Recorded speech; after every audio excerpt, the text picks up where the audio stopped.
So hello, what's up mga ka-herp? Welcome back to my YouTube channel. So sa video ito, ayan, nakikita naman ninyo mga ka-herp, nandito tayo sa loob ng aking bagong biling sasakyan and magpapalit tayo ng aircon filter. So upon checking, nabili ko tong Hyundai Jetz na to, wala pala siyang aircon filter na that I decided na bumili sa Shopee. So ito ngayon yung nabili natin. So kung ikaw ay merong Hyundai Jetz at iniisip mo kung paano magpalit ng aircon filter, tamang-tama sa iyo ang video na to. So nabili ko to sa Lazada ba yata o Shopee, around more or less 200 pesos. Yan. So napakadali lang magpalit ng aircon filter. Yan. So buksan muna natin. So dalawa lang yan, dalawang piraso yan. Yan. So ito yung aircon filter natin. Dito natin yan papalitan. So meron sa loob niyan. So tatanggalin lang natin tong dalawang lock na to. So tingnan natin kung kaya natin tanggalin ng gamit ang isang kamay. So pahirapan yata. Yeah.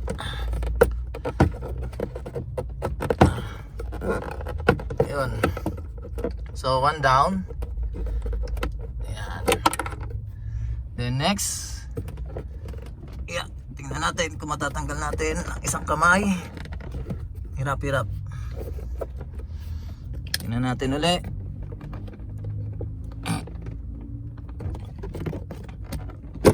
Yun. 2 down. Yan. Tanggalin lang natin to. So ang hirap ng isang kamay lang. Yan. So pag natanggal natin yan, bubungad sa inyo to. So ito yung sa aircon, sa blower yata to. Tapos ipindutin lang natin tong lock na to sa taas. Bubukas na yan. So nakita nyo naman walang laman. Yan. So napakahalaga ng aircon filter. Parang aircon lang ng bahay yan.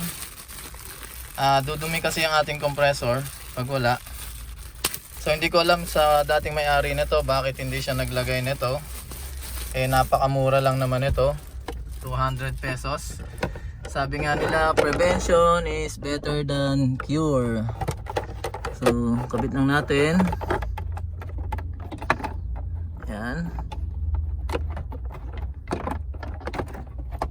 Okay. Tapos yung isa, lagyan natin dito.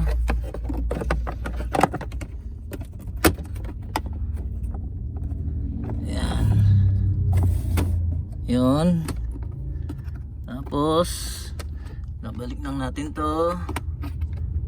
At babalik natin yung pinaka-lock nya. Ito yung lock. So yan. Ano ba to? Yan. So ano lang tayo ngayon, Siranico mga ka-print, mga ka-herp. So tapos ibabalik lang natin 'yun. Oh, di ba? Yan. Ayos na natin. So palagi ko okay na 'to. 'Yun. Yan. Okay. Then pagkatapos na, syempre ibabalik natin ang ating glove box. Glove box ba tawag natin dito? Nakalimutan ko na 'to. Yan. Yan.